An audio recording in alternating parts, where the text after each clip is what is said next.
Doctor BR Ambedkar పై అమిత్ షా చేసిన వ్యాఖ్యలను తాము తీవ్రంగా ఖండిస్తున్నామని రాప్తాడు నియోజకవర్గం సిపిఐ జిల్లా సహాయ కార్యదర్శి చింతల మల్లికార్జున పేర్కొన్నారు.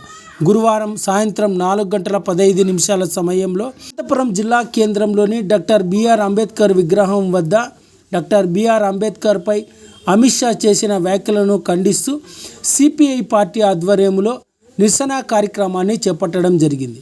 ఈ సందర్భంగా రాప్తాడు నియోజకవర్గం సిపిఐ జిల్లా సహాయ కార్యదర్శి చింతల మల్లికార్జున మీడియాతో మాట్లాడుతూ డాక్టర్ బిఆర్ అంబేద్కర్ పై అమిత్ షా చేసిన వ్యాఖ్యలను తాము తీవ్రంగా ఖండిస్తున్నామని, కేంద్ర మంత్రి పదవి నుండి అమిత్ షాను వెంటనే బర్తరఫ్ చేయాలని, లేకుంటే రానున్న రోజుల్లో సిపిఐ పార్టీ ఆధ్వర్యంలో పెద్ద ఎత్తున నిరసన కార్యక్రమాన్ని కూడా చేపడతామని రాప్తాడు నియోజకవర్గం సిపిఐ జిల్లా సహాయ కార్యదర్శి చింతల మల్లికార్జున కేంద్ర ప్రభుత్వాన్ని హెచ్చరించారు.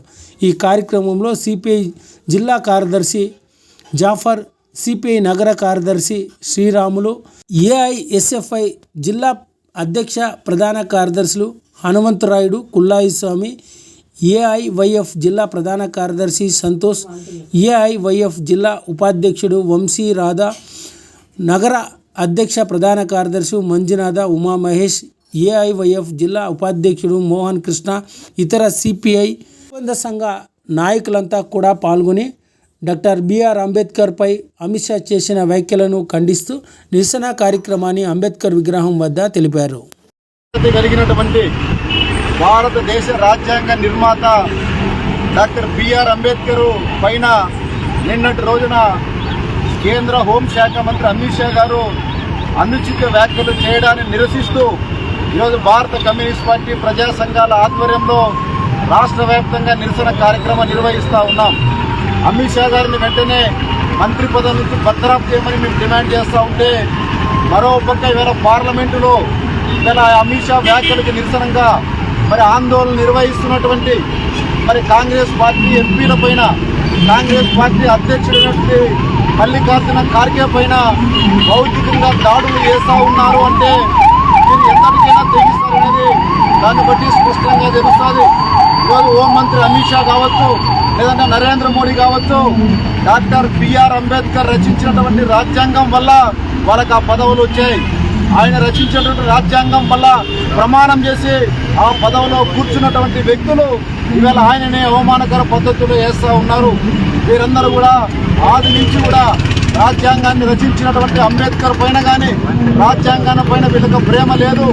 ఎందుకంటే వీళ్ళ మూల సిద్ధాంతం వీళ్ళ సనాతన ధర్మం, మనుధర్మం, దాన్ని ఎట్లయినా సరే దొడ్డిదారిని తీసుకురావాలనేసి ప్రయత్నం చేస్తూ ఉన్నారు. కానీ ఇవాళ దేశ ప్రజలెవరు కూడా వాళ్ళకు ఆ రకమైనటువంటి సపోర్ట్ చేయలేని పరిస్థితి మనకు కనిపిస్తూ ఉంది. ప్రజాస్వామ్యం మీద నమ్మకం లేదు, లౌకిక వ్యవస్థ మీద నమ్మకం లేదు. ఈ దేశంలో జీవిస్తున్నటువంటి అన్ని వర్గ ప్రజలు కాపాడడంలో నరేంద్ర మోడీ పూర్తిగా విఫలమవుతూ ఉన్నాడు. మరోపక్క మణిపూర్ లాంచ్లో అల్లర్లు జరుగుతూ ఉన్నాయి. మరోపక్క రైతాంగము ఇలా గిట్టుబాటు ధర కావాలనేసి ఢిల్లీలో ఆందోళన చేస్తూ ఉన్నారు.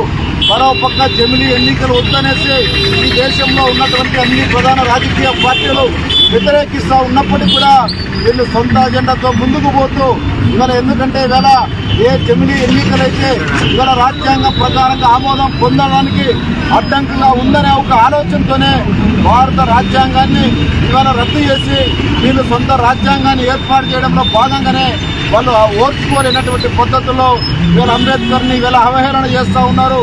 అందుకోసమే భారతదేశ ప్రజలకు బేషరతుగా నరేంద్ర మోడీ, అమిత్ షా క్షమాపణ చెప్పాలి.